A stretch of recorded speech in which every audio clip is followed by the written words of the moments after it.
Programa 13. El arte novohispano. En este programa identificarán las principales características del barroco y el neoclásico en pintura, escultura y arquitectura. El barroco es un estilo artístico surgido en Europa. Llegó a Nueva España durante el siglo XVI y fue el predilecto principalmente en arquitectura religiosa, pintura y escultura sacra. En la colonia, esta corriente artística recibió un carácter propio por parte de los artistas de Nueva España, por lo que es conocido como barroco novohispano.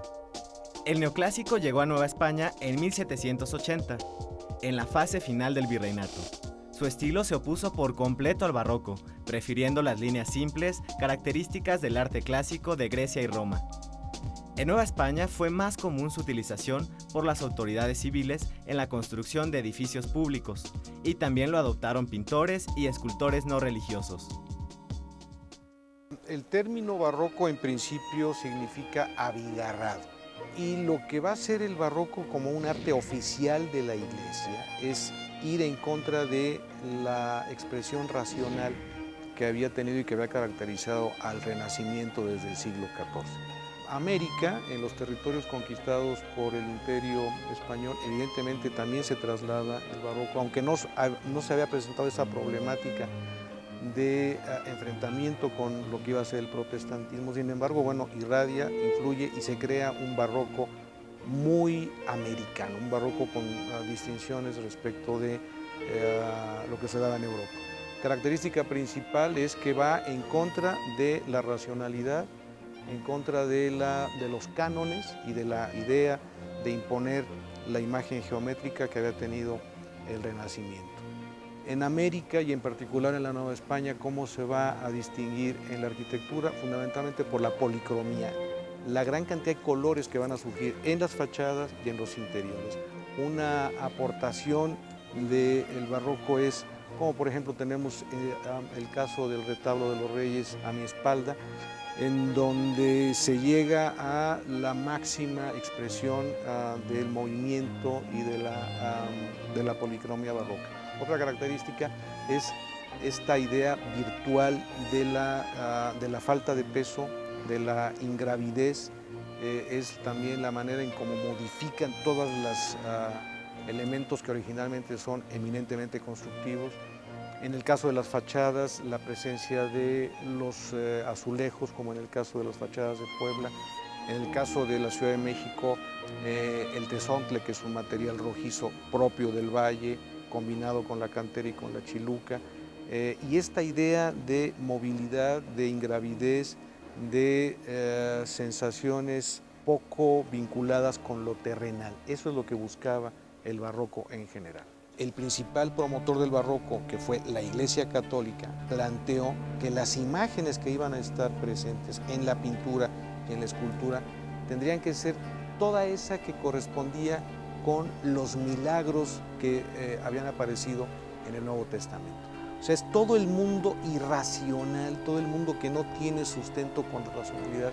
Eso es lo que va a alimentar fundamentalmente los temas del barroco. En esa medida, por ejemplo, toda la pintura del barroco, siglo XVII y mitad primera del XVIII, si te das cuenta, todos son temas que tienen que ver con los milagros, que son finalmente acontecimientos irracionales que solamente pueden ser aceptados por la fe, pero que no aceptan la presencia de la lógica. Esa es la gran temática. Nueva España fue muy rica en los aspectos de índole pictórica. El siglo XVII y la primera parte del XVIII fue las grandes etapas, las grandes épocas de los talleres artísticos en la Nueva España. Una distinción fue esta práctica del tenebrismo, que significaba en términos de la pintura crear fondos muy oscuros, fondos sin luz, y de pronto primeros planos con figuras muy iluminadas, en donde la apreciación es que no se advierte de dónde viene la luz. La luz se intuye, debe de venir del interior de los cuerpos que ahí están representados. En el caso de la arquitectura, por ejemplo, lo que tenemos es esta idea de la movilidad, que va en contra de el carácter de estabilidad que debe tener y que siempre tuvo la arquitectura. Entonces, movilidad y sensación de ingravidez frente a la lógica del peso que había tenido históricamente la arquitectura. Y la escultura, por ende, también tiene esta misma condición de movilidad, de idea de sensualidad, porque todo en el barroco se debe de tomar con las sensaciones, y a partir de las sensaciones, olvidándose totalmente de todo lo que sería contacto con lógica y razón. El neoclásico, a diferencia del barroco, no tuvo un estilo predominante novohispano, pues en realidad surgió como una recuperación de la herencia cultural clásica. Fue el arquitecto español Manuel Tolsá quien llegara a la colonia en 1791, el principal exponente de este estilo artístico en arquitectura y escultura. Muchas de sus obras, como el Hospicio Cabañas, el Palacio de Minería o la escultura ecuestre de Carlos IV de España, son consideradas obras maestras del neoclásico en América. Viene de una madurez intelectual que se empieza a dar también en Centro Europa. Una madurez intelectual que privilegió el uso de la razón frente a la posibilidad subjetiva que daba la Iglesia Católica. Entonces, así como el barroco había sido un arte estratégico en favor de la difusión de la Iglesia, ahora vamos a tener una posición contraria, que es una vuelta a la crítica sobre la preeminencia religiosa, sobre todo de la Iglesia Católica. Y igual que en el caso del barroco, tendríamos varias fechas que serían determinantes. 1750 para el caso de la Nueva España, el ascenso de la dinastía de los Borbones, dirigiendo el Imperio Español. De ahí nos iríamos a 1760, el inicio de la difusión de todas las nuevas normas, de todos los nuevos códigos, las reformas borbónicas en el Imperio Español. 1767 es la expulsión de la orden jesuita. El jesuitismo fue una de las bases más importantes del barroco. Y luego nos vamos a 1781 con la fundación de la Academia, que en una segunda instancia te trataré de comentar cuál fue la importancia que tuvo. Entonces, es una versión totalmente opuesta al barroco, es una versión que trata de retomar el mundo grecolatino. Vuelve a aparecer la geometría, vuelve a aparecer con toda claridad la contundencia del medio círculo, el triángulo, la pilastra. Nada que ver con todas estas fantasías y todos estos vuelos y todas estas ficciones que había planteado el barroco en su origen. Entonces es un movimiento artístico que establece una nueva postura en contra de la irracionalidad, privilegia el aspecto crítico, privilegia el retomar el mundo clásico como la gran materia de conocimiento y de enseñanza para la sociedad.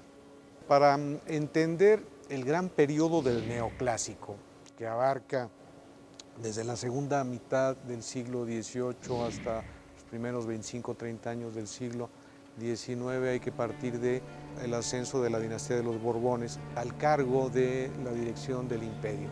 Los Borbones, de origen francés, traen toda esta tradición del nuevo pensamiento que se había inaugurado por Renato Descartes.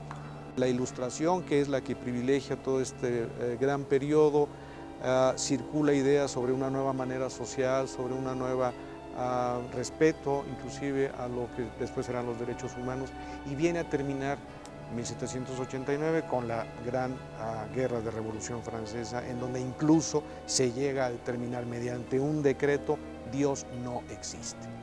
Esta va a ser la gran posición crítica que va a tomar el neoclásico. Entonces, en el caso de la arquitectura, nos vamos a encontrar con todos estos elementos del mundo grecolatino, con los grandes frontones, con los arcos, con las pilastras que recuerdan al mundo griego y romano. Y en el caso de la pintura ya no aparecen los milagros, ahora va a ser el Antiguo Testamento el que va a dar todas las nuevas temáticas que van a alimentar a esta nueva expresión artística. ¿Quién va a ser el que va a determinar esto? La academia. La academia es una de las grandes invenciones del mundo neoclásico. Esto tiene que ver también con esta nueva voluntad, en el caso de los Borbones, de cómo administrar y cómo enseñar el arte. Ahora se van a crear planes de estudio, se van a volver a crear cánones, se van a dictar normas e inclusive va a haber la prohibición de seguir construyendo y de seguir pintando a la manera barroca. Ahora de lo que se va a tratar es de hacer valer, de considerar como la única posibilidad todos aquellos temas que habían creado los maestros en la academia, con los que se va a enseñar, con los que se va a adiestrar y que van a ser los autorizados por los cabildos para que se lleven a cabo en las iglesias y en los edificios públicos. Y por último, otra de las grandes características del mundo neoclásico va a ser el que los edificios más importantes van a ser edificios civiles. Ya no va a ser la iglesia la que va a llevar la conducción de la construcción en las ciudades. Ahora van a ser los hospitales, las escuelas, los grandes depósitos de alimentos, los edificios militares, los que van a determinar la nueva conformación del paisaje. Va a ser el mundo civil frente al mundo de la iglesia que había privado en el periodo anterior. Actualmente, México conserva un gran acervo arquitectónico, pictórico y escultórico del periodo colonial, que es parte de la riqueza cultural y del patrimonio no solo nacional, sino de la humanidad.